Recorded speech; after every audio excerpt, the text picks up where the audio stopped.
el plano complejo. Vamos a ver cómo representar gráficamente números complejos escritos de la forma binómica, así como venimos trabajando. Fíjense que tenemos un sistema de ejes cartesianos muy parecidos al que veníamos trabajando en el plano real, solo que hay que fijarse que el eje horizontal, que llamamos eje de las abscisas, ahora corresponde al eje real, ¿sí? La parte real del número complejo se determina por el eje horizontal, mientras que el eje vertical corresponde a la parte imaginaria de mi número complejo. Entonces, para ubicar un número complejo en el plano complejo, obviamente, lo que vamos a hacer es ubicar el punto determinando la coordenada real, la coordenada imaginaria, como veníamos haciendo en el plano real, ¿sí? Es exactamente lo mismo. Voy a comenzar ubicando mi primer número complejo, Z1. Fíjense, la parte real de mi número complejo es 2 menos 2 y la parte imaginaria es 3 positivo. Entonces, tengo que unir el menos 2 de la parte real con el 3 positivo de la parte imaginaria. Y fíjense, 1 al menos 2 con el 3, en este puntito está mi número complejo Z1, ¿sí? Lo que vamos a agregarle es el vector que sale siempre desde el origen hasta el punto que marcamos, ¿sí? Vamos a agregar el siguiente vector. Siempre vamos a considerar el vector desde el origen hasta el punto Z1, en este caso, que es nuestro primer complejo, ¿sí? Fíjense que es exactamente lo mismo que hacíamos en el plano real. Vamos al segundo ejemplo, Z2. Z2 es 4 menos i. La parte real es 4 positivo, la parte imaginaria es 1, ¿sí? Recordemos que cuando aparece solamente la letra i, el coeficiente que está multiplicando es un 1. En este caso es menos 1 por el signo que tiene. Entonces tenemos parte real 4, parte imaginaria menos 1. 4 lo uniremos con el menos 1. Unimos el 4 con el menos 1 y tenemos nuestro número complejo Z2. Y ahora vamos a trazar el vector que une el origen con el punto Z2. Bien, acá ya tenemos trazado el número complejo en forma de vector. Lo hacemos en forma de vector porque luego en ejercicios que continúan vamos a ver el cálculo de la norma y tiene sentido cuando tenemos el vector, ¿sí? Que representa el número complejo. Cuando tenemos un punto, la norma es como que no tiene mucho sentido. Es por esto que vamos trazando el vector que une el origen con cada uno de los números complejos. Vamos ahora a representar el número complejo Z3. Fíjense, Z3 es igual a 1. No tiene parte imaginaria, por lo tanto este número complejo es real puro, ¿sí? Va a quedar sobre el eje real, no tiene parte imaginaria.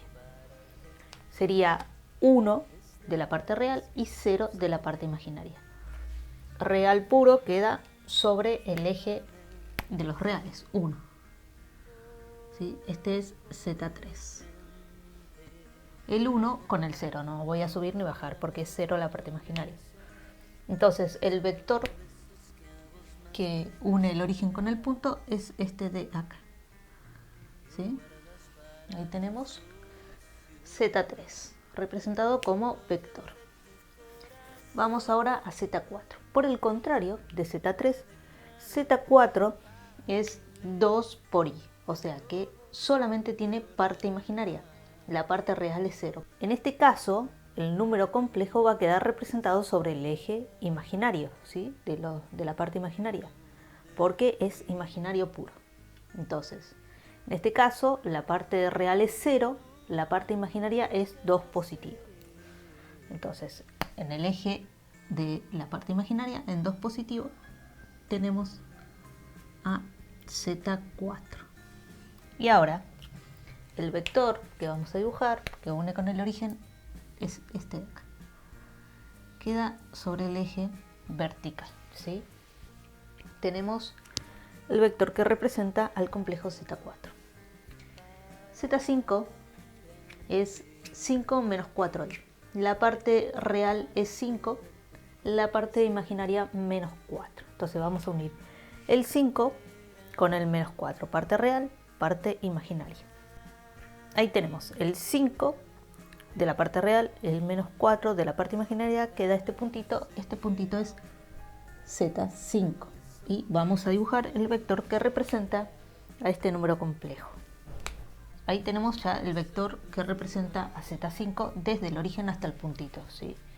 Pasamos a Z6, que es menos 1 más i. La parte real es menos 1, la parte imaginaria es 1 positivo, ¿sí? Recordemos que cuando aparece la letra i sin ningún numerito, el factor que está multiplicando es 1. En este caso, como el signo que tiene es positivo, es 1 positivo, ¿sí? Entonces tenemos parte real menos 1, parte imaginaria 1. Vamos a unir la parte real, que es menos 1, con la parte imaginaria, que es 1.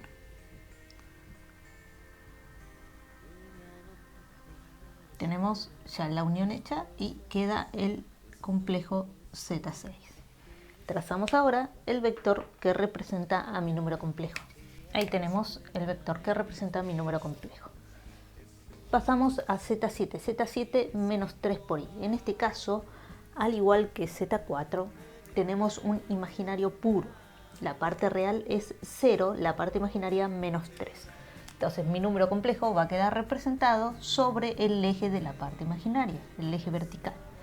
Tenemos, entonces dijimos, parte real 0, parte imaginaria menos 3.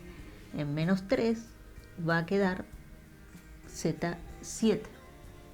Entonces ahora voy a trazar el vector que está aquí y como vemos, queda sobre el eje de la parte imaginaria mi vector, ¿sí?